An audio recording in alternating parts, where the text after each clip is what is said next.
Hey everyone, this is First Warn Storm Team Chief Meteorologist Brad Panovich, kind of late night edition. If you missed the 11 o'clock news, here's kind of an update on what's going on in the weekend.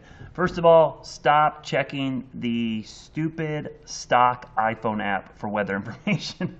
It drives me nuts. I see this, let's check the Weather Channel app. Let's check.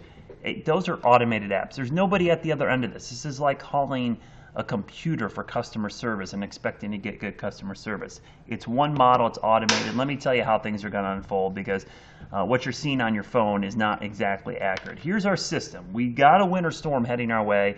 It's a two-part system. We've got one part over the Midwest, another one here over the middle of the country. These things are going to kind of come together, and as you can see, it's going to become a pretty potent little system as it moves towards the Carolinas. Obviously, we've got winter storm warnings up for all of our mountain counties, some winter weather advisories in Tennessee and parts of North Carolina, including the Asheville area. This is going to be a very elevation-dependent storm, and what I mean by that is you're going to have to get up higher. It doesn't mean it's not going to be miserably cold and rainy with maybe a few wet snowflakes at lower elevations. It's just going to have an incredible tough time sticking because the ground is warm, and even though it's going to be cold, most areas are going to stay above freezing. So that's not real conducive to accumulating snow. So when we look at the weather headlines, clear and seasonable overnight into the morning hours, increasing clouds throughout the day today and Friday. And as we get into late tonight, trick-or-treaters should be okay until about 9 o'clock. That's when things are going to get a little dicey. I love showing this map because you don't really have to understand what this is. This is what we call the mid-level energy 500 millibar chart. This is up around 15,000 feet, really around 15,000 feet. Here's the piece of energy. This thing started as a hurricane over in the Pacific, came all the way across Canada, and now the piece of energy, it's not really the remnants, I should say. It's just the piece of energy left in the atmosphere. It's going to dive down here, and look, watch it combine here across the Ohio Valley, and then it's going to move right over the Carolinas late tonight through the day on Saturday, then become a massive nor'easter Sunday morning and go up the East Coast and be a mess for New England. Here's what it looks like on our futurecast.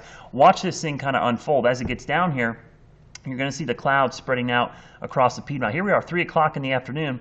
It's still dry. We're okay, okay? We get into the evening hours, 4, 5, 6, 7, 8, 9, 10. Around midnight, it starts to get heavy. We could see pockets of heavy rain. There could be a little what we call grapple, soft hail or snow. Nothing sticking, folks. Even in the mountains, it's just starting here at 1 o'clock in the morning, and it really doesn't get going until the early morning hours. The Smoky Mountains in particular, boy, this is going to be a huge storm, maybe 8, 10 inches at Mount Lacotte. Got to watch this band here. This is the one area, if we're going to see some development on Saturday morning of some light snow mixing with rain, it's going to be here. But this is going to be a miserably cold rain, upper 30s and pouring rain across the Piedmont. Here's a little wider view. This is a longer duration futurecast. Shows the evolution of the system by Saturday night. The thing moves out by Sunday morning, becomes a nor'easter, moves away. Actually, I can't even keep my low up with the storm. It's moving so quickly to the north and east. So here's what I'm thinking as far as totals. Right now, I'm thinking across the Piedmont, zip, zero, nada. Doesn't mean you won't see some flakes falling from the sky. Nothing's going to stick, folks. It's just not going to happen. I don't care what your phone tells you. It's just not going to happen. Again, sticking. I'm not going to be shocked if some falls from the sky, but here's where the action is, right along the Tennessee line. 5 to 8 inches there, 2 to 4 inches in Boone. I know there's an App State game this weekend, and boy, that's going to be a winter wonderland, and just be prepared for a lot of snow and temperatures in the low 30s. Looking ahead to the trick-or-treat forecast, obviously a lot of kids, a lot of moms, a lot of dads. What am I going to do with my kids? Okay. Here you go. 6, 7 o'clock should be okay. As we go into the overnight hours, about 9 o'clock for the adult parties. As we get later in the evening, that's when the rain chances start to ramp back up. Remember, sunset is at 7:30 in the evening. Now, as we look ahead to the long range, we'll just look ahead to the next 5 days here, and you could see it's going to be really cold on Saturday, really cold on Sunday. Monday, not much better, but by Tuesdays, things will improve. Please stay tuned. Things could change. This system is pretty dynamic, and if we are going to see snow, if you're hoping for snow across the Piedmont, we're going to need a major shift in this system. We're going to need to strengthen, and we're going to need what we call deformation band to form.